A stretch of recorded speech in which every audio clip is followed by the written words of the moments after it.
Hi everybody, Business Development Manager Nick Dumeyer, and I am joined by our lab manager with over 30 years of experience, Dexter Hall. Today I'm going to show you how to replace the board in a 4009-9201.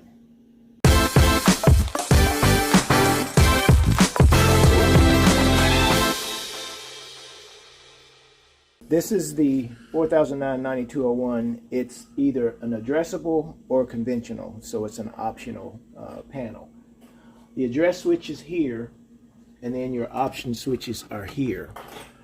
Has 4 NACs, has a hookup for your SLC and your battery backup. It also has an auxiliary 24 volts if you need like a 24 volt constant. If you're replacing this, the first thing you want to do is you want to kill the AC, whether you unplug it from here or you unplug it from the main source, and then you want to unplug your battery. And then you remove these 3 screws. There's here, here, and then sometimes there's one here. And then pop it out.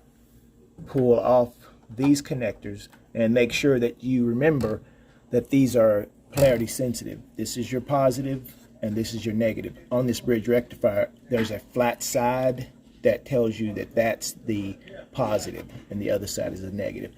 These 2 here, it's AC, so it doesn't really matter, but just make sure you put it back exactly like you had it, and then remove these as well. Set your new board to the address that you're replacing, and also your hardware dip switches, and reinstall it, power it up, and everything should work. Sounds good, Dexter. Well, thanks for showing us this today. Again, if you have any questions, we work on these constantly here at Protegis in the Repair Lab. Give us a call.